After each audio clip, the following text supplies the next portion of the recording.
오늘 말씀은 욥기 1장부터 7장까지 말씀을 통해서 고난 속에서도 하나님을 놓지 않는 믿음이란 제목을 가지고 함께 하나님 말씀을 나누겠습니다.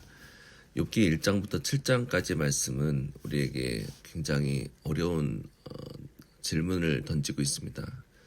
왜 의로운 사람, 왜 착한 사람에게도 고난이 오는가 하는 질문입니다. 보통 우리는 착하게 살면 복을 받고 죄를 지으면 벌을 받는다고 생각합니다. 물론 성경은 하나님 앞에서 순종의 길이 복된 길이라고 가르치고 있습니다. 그러나 욥기는 그보다 더 깊은 자리로 우리를 데리고 갑니다. 고난이 반드시 죄의 결과만은 아니며 때로는 하나님을 경외하는 자에게도 이해할 수 없는 고난이 찾아올 수 있다는 사실을 보여주고 있습니다. 욥은 하나님께서 친히 인정하신 사람입니다. 그는 온전하고 정직하여 하나님을 경외하며 악에서 떠난 자였습니다.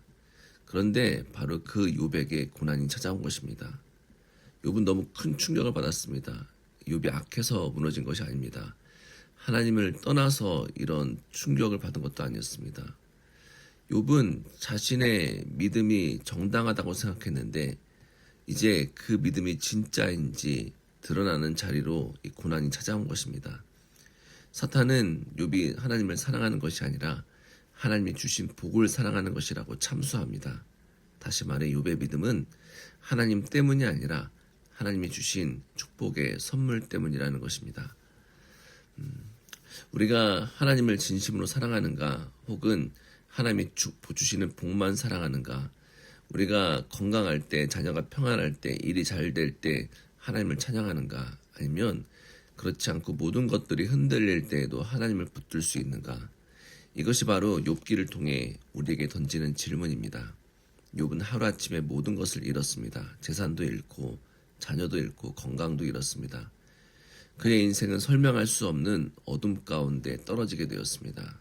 그러나 욥은 처음으로 이렇게 고백합니다.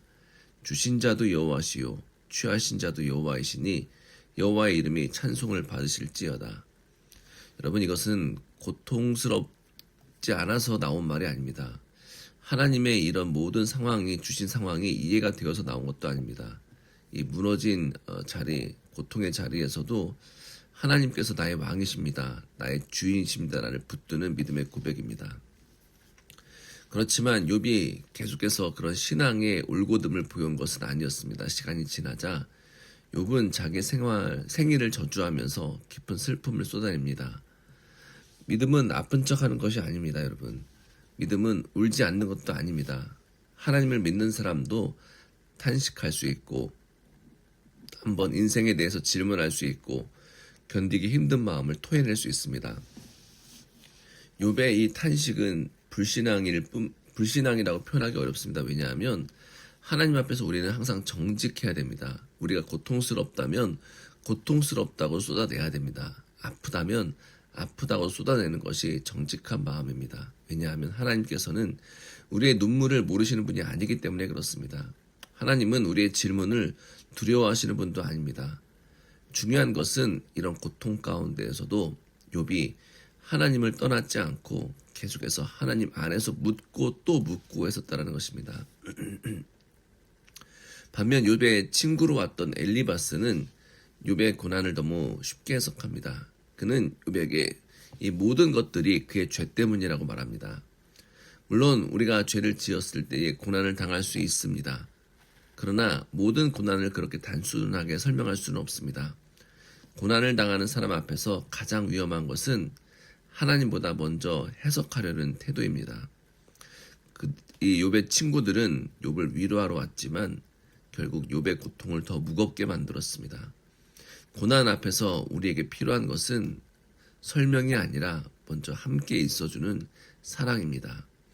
너무 빠른 판단과 정죄는 상처가 됩니다.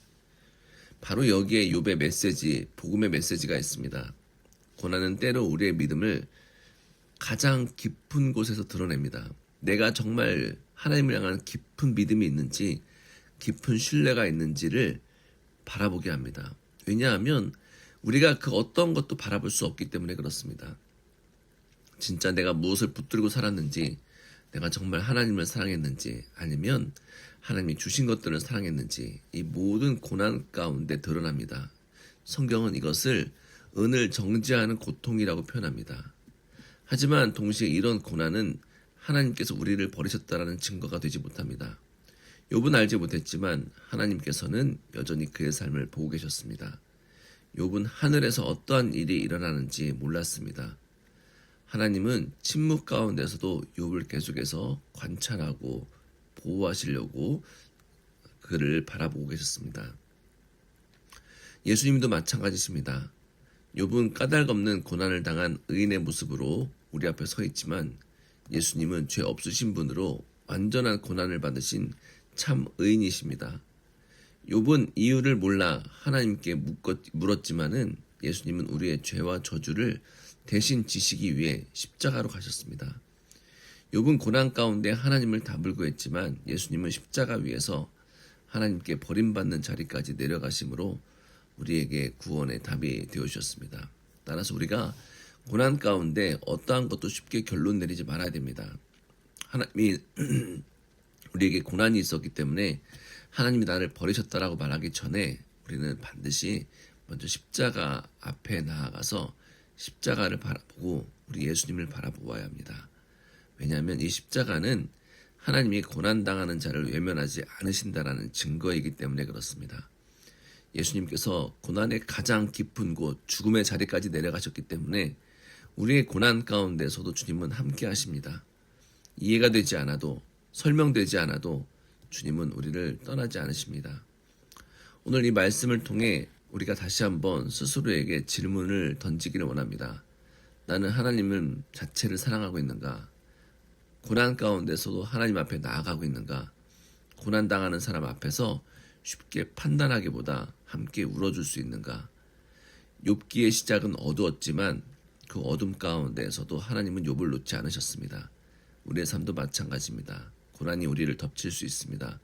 고통이 우리 가운데 임할 수 있습니다. 그러나 고난보다 더 깊은 하나님의 손이 우리를 붙들고 계십니다.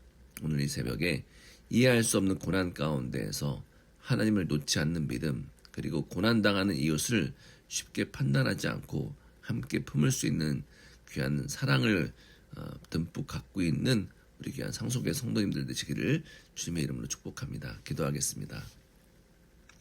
사랑이 많으신 하나님 아버지 감사합니다. 우리가 이해할 수 없는 고난 가운데에서도 말씀 앞에 서게 하시니 감사드립니다. 주님, 우리가 하나님보다 하나님이 주신 복만 사랑하지 않게 된 줄 믿습니다. 모든 것이 평안할 때만 아니라 흔들릴 때에도 하나님을 붙드는 믿음 주실 줄 믿습니다.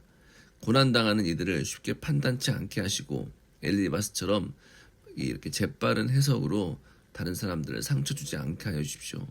함께 울어주고 함께 기도하고 함께 기다려주는 그런 사랑이 우리 안에 충만하게 인도하여 주십시오.